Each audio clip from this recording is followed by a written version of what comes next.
Escuchando a la senadora Cabal, a veces uno se explica, ella siendo parte de una de las familias que ha gobernado a Colombia desde hace mucho tiempo, de esa élite político-económica, ¿por qué Colombia está así? ¿Por qué no logra encontrar las soluciones a sus ejes fundamentales problemáticos? ¿Por qué Colombia lleva 2 siglos de violencia permanente? ¿Qué país de la Tierra hoy nos podría decir que tiene una historia similar a la Colombia en términos de violencia? ¿Por qué Colombia tiene 2 siglos de guerra permanente? Por la FARC, por el ELN, hace 2 siglos no existían la FARC ni el ELN, existían liberales y conservadores armados matándose entre sí. Y tenían una serie de objetivos de tipo político que era impedir que Colombia fuese un país moderno. La tierra en Colombia. Creo que ese es el tema fundamental que explica la violencia en Colombia. ¿Cuál es la historia de la tierra en Colombia? Que esos indígenas tienen 35 millones de hectáreas. ¡Uy! ¡Qué tan ricos son! Dice la copropietaria de plantaciones de la caña de azúcar en el valle geográfico del río Cauca. Examinemos esa afirmación, por ejemplo. ¿Acaso los indígenas de Colombia, precolombinos, no eran los propietarios de todo el país? ¿Por qué hoy no lo son?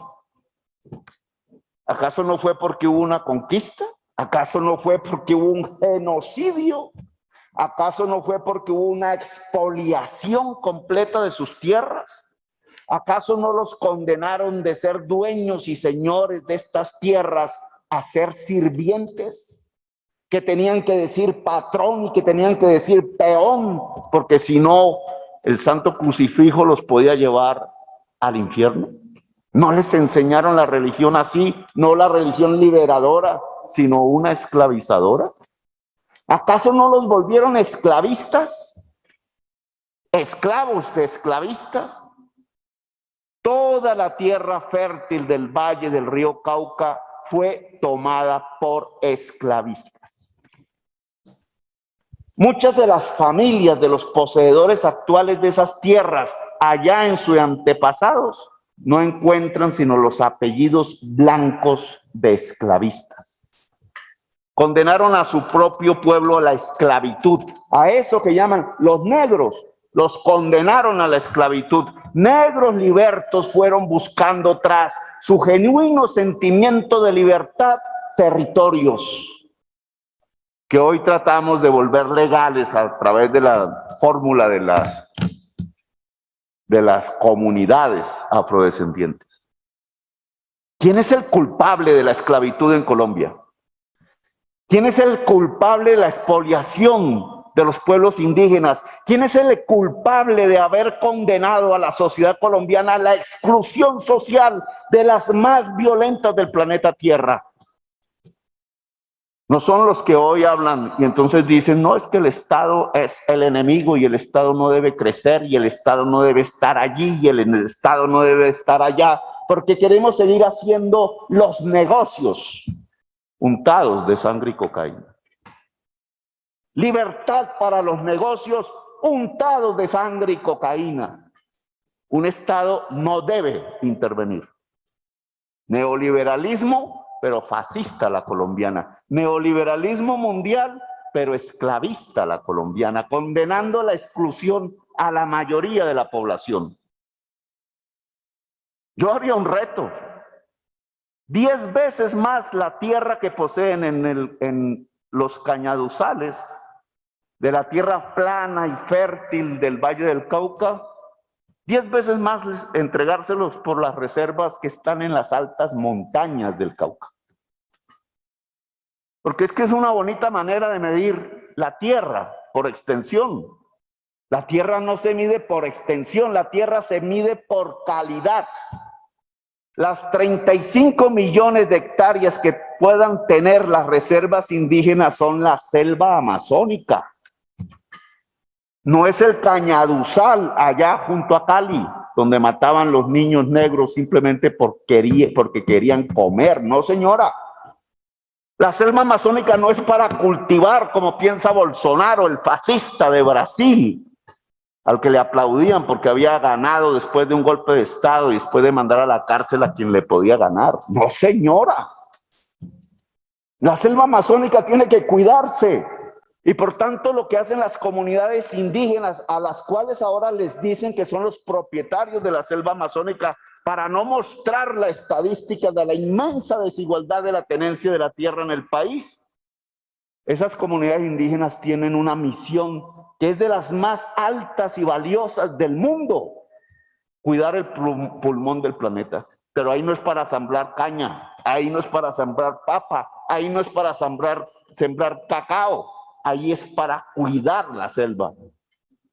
Y lo mismo se podría decir de las comunidades afrodescendientes y sus territorios. Son selvas. Y lo mismo tendríamos que ver de las reservas indígenas caucanas en los altos de las montañas. Son páramos. Son tierras pobres para la alimentación. Las tierras ricas, las tierras cercanas a las carreteras, como las de la sabana de la Bogotá, las tierras ricas en fertilidad, las tierras ricas por su cercanía a los mercados, esas que económicamente se decían logran capturar las mayores rentas diferenciales en el concepto del fundador de la economía, David Ricardo, que, doctora Cabal, no era comunista ni socialista, sino era un liberal. Esas tierras son las que se apropiaron. Las tierras ricas son las que están en manos de una pírrima minoría blanca de Colombia, que son los descendientes de los esclavistas y que en un alto porcentaje en las últimas décadas son los descendientes del narcotráfico.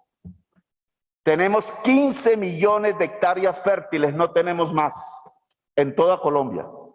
No somos un gran país de tierras fértiles como sí lo es Argentina, como sí lo es Estados Unidos, como es Europa o como es China. Solo Argentina puede tener entre 400, 500 millones de hectáreas fértiles para producir alimentos. Nosotros no. Nosotros tenemos 15. Y sin embargo, en esas 15 millones de hectáreas no producimos alimentos sino en 2. Y si acaso monocultivos de exportación en otras 2 millones de hectáreas. Nuestra geografía agraria productiva es de 4 millones de hectáreas. Y tenemos 15. ¿Qué hacen con el resto? No, es simplemente un símbolo de poder. Es un potrero. A veces llevan ahí fiestas, a veces una vaca gorda. En las veredas alrededor de esas haciendas improductivas de tierra fértil, niños y niñas flacas. Y después nos preguntamos por qué esos niños y niñas flacas se vuelven jíbaros, se vuelven criminales, secuestran al de la hacienda, porque hay violencia, porque esa realidad de 2 siglos de violencia en Colombia, pues por la tierra. Porque fuimos incapaces de hacer lo que los grandes capitalistas hicieron en el mundo, reformas agrarias. La reforma agraria no es un invento de comunistas, la reforma agraria es la creación y fundamento del capitalismo mundial. Estados Unidos hizo una reforma agraria, en Estados Unidos no hay grandes hacendados. Tuvieron un esclavismo al sur y tuvieron que solucionarlo, les costó incluso una guerra civil y acabaron la esclavitud. Los Estados Unidos fundaron su industrialización sobre una sociedad agraria relativamente igualitaria y libertaria, solo que lo hicieron sobre la base de matar a los indígenas. Y la Europa, ¿cómo hizo su industrialización?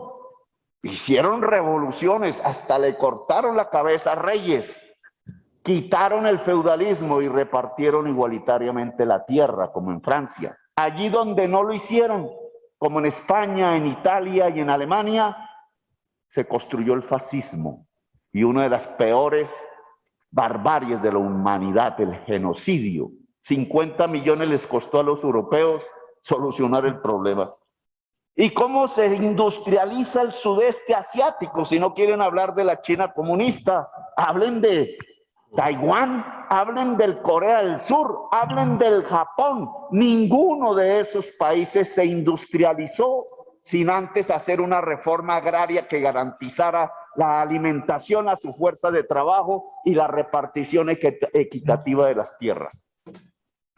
Pues bueno, a mí me parece que evadir esa discusión de la tenencia de la tierra o ocultarla bajo cifras falsas, metiendo las grandes extensiones de la selva amazónica como propiedad agraria para ocultar cómo 2.000 personas en toda Colombia se quedaron con la tierra fértil del país.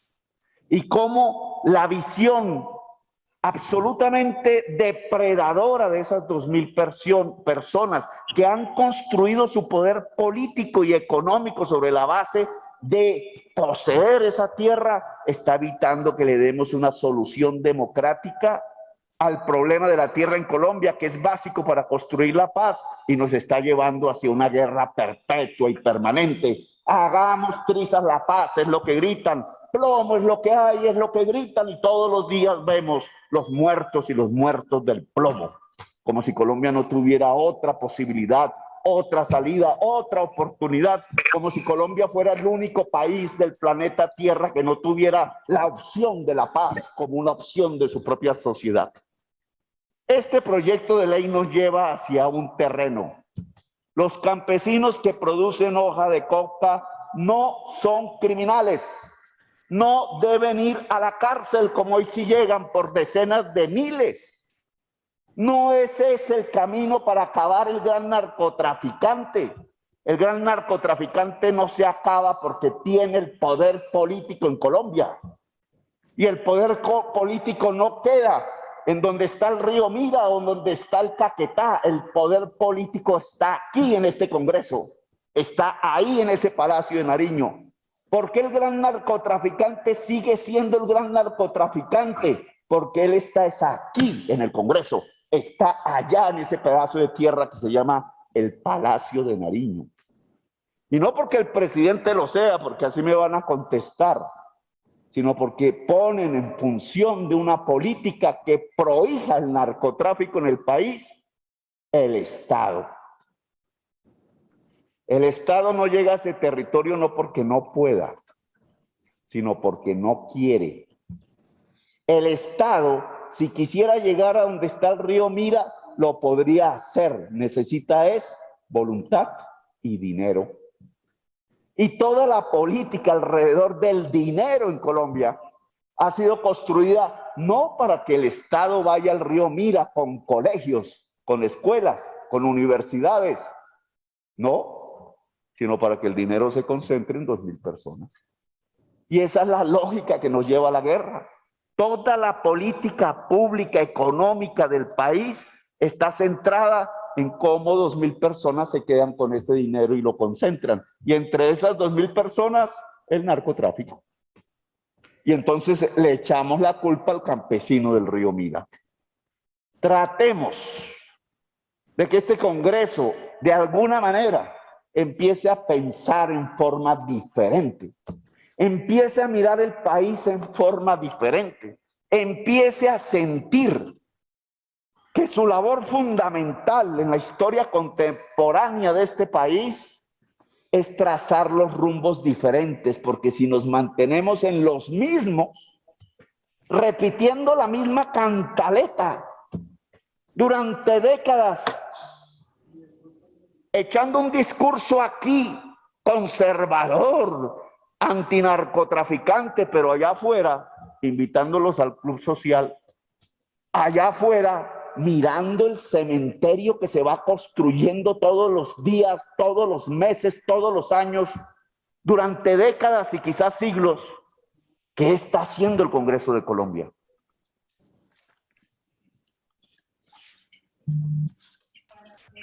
Continúe, senador Petro. Active el sonido, por favor, para que culmine. Senador Petro. Prende se el había micrófono. configurado. ¿Sí se oye? Sí, ya. El Congreso de Colombia se configuró de esclavistas. Los esclavistas hicieron las leyes. Los antecedentes de estas leyes que tenemos son las leyes de los esclavistas. Y los esclavistas decían, aquí se paraban en algún recinto similar. ¿Saben qué decía, señor presidente? Que cómo iban a liberar los esclavos si eran propiedad privada, y entonces antes que liberarlos tenía que haber una indemnización al esclavista. ¿Ustedes no les parece igual al discurso de hoy? Decían así los senadores esclavistas que eran propietarios de esclavos del Valle del Cauca, poseedores de haciendas de caña de azúcar. Decían en este Congreso, el esclavo es propiedad privada y si los van a liberar o tienen que derrotarnos con las armas o nos tienen que indemnizar. Y a eso le llamábamos nosotros democracia, república. Y hicieron la guerra. Aquí llegaron a Bogotá y tumbaron al presidente de ese entonces, José Hilario López, creo que se llamaba. Y al último oficial de Bolívar que fue presidente y el único indígena que fue presidente de Colombia, que tuvo que terminar muerto, exiliado allá en los campos de Chiapas defendiendo la Revolución Mexicana. Eso es la democracia. Este Congreso hizo leyes de esclavistas. Este Congreso en tiempos contemporáneos hizo las leyes de los narcotraficantes, permitió la expoliación y el lavado de dólares con la tierra, permitió el desalojo de millones de campesinos. Y ahora no somos capaces de mirar a ese campesino que no tiene otra opción que irse a una selva, tumbar árboles y sembrar lo único que le puede producir para que sus hijos coman, y lo llamamos criminal por ley, cuando son los criminales del Congreso los que llevaron a ese campesino a esa circunstancia a través de sus leyes durante la historia de Colombia. El criminal campesino al que hay que echarle el glifosato, el criminal campesino al que hay que llevar a la cárcel, el criminal campesino al que hay que echarle el ejército como la única forma de demostrar que existe un Estado en su territorio. Yo creo que el Congreso de Colombia tiene que cambiar de actitud. Que el Congreso de Colombia tiene que mirar y darle la mano al campesino.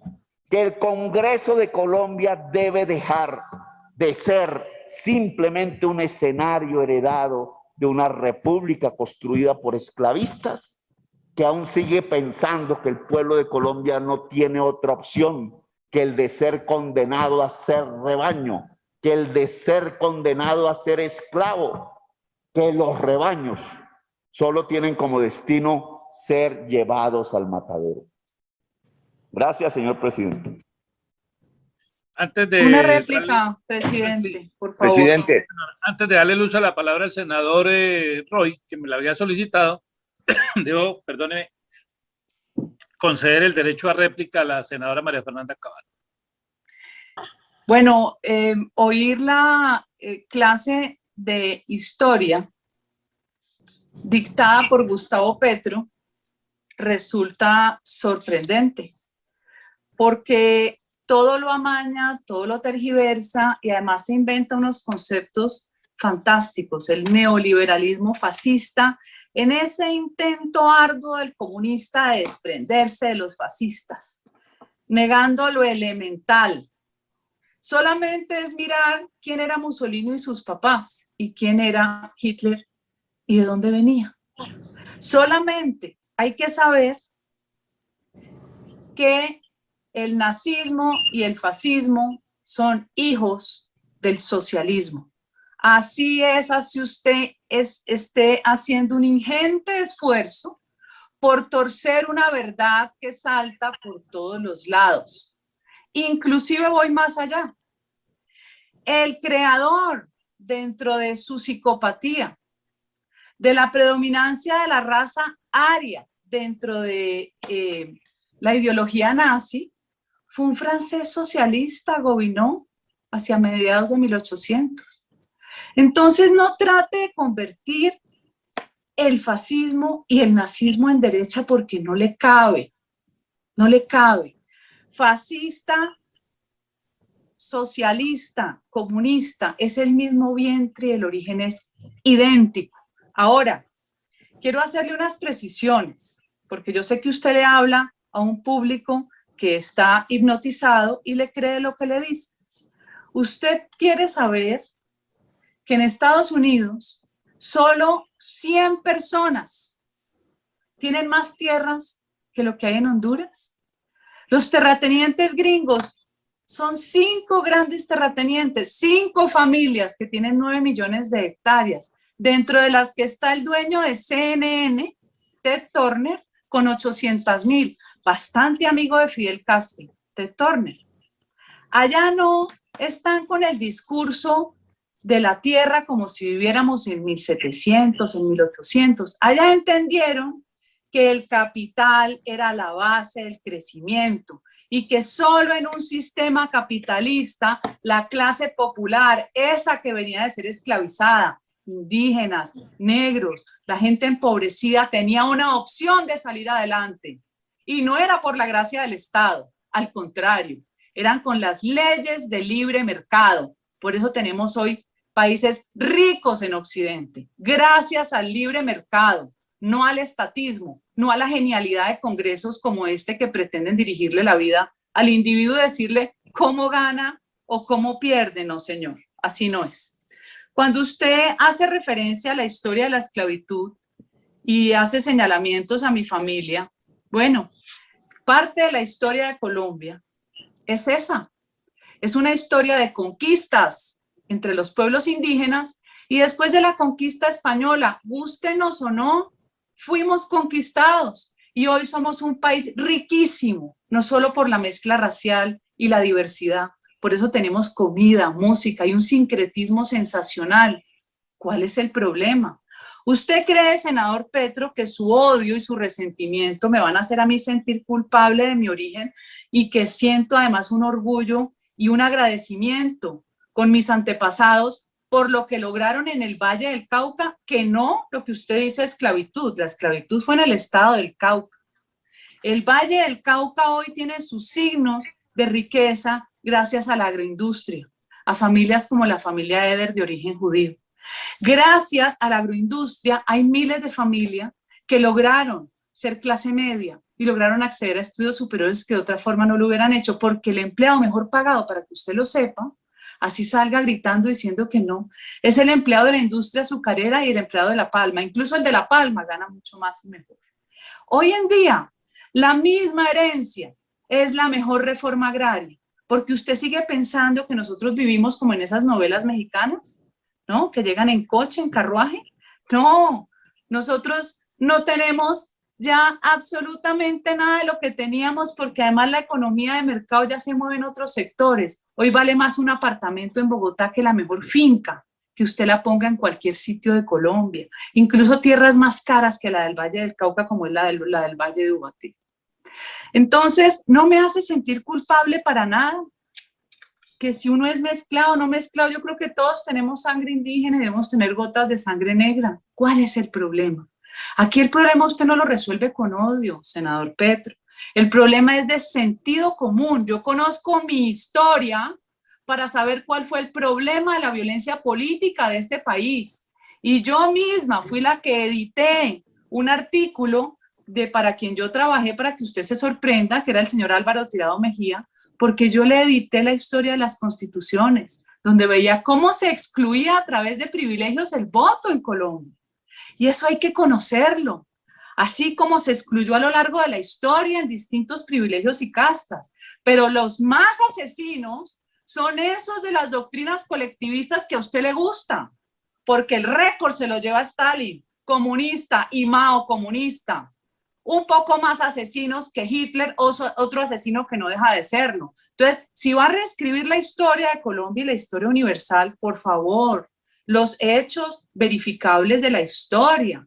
Por eso esta disputa entre historia y memoria, por eso ustedes quieren controlar la memoria para convertir a un asesino en serie como el Che Guevara como modelo para una juventud completamente desinformada e ignorante. Por eso es que ustedes se inventan y promueven el tema del mito de Marquetalia. ¿Qué mito?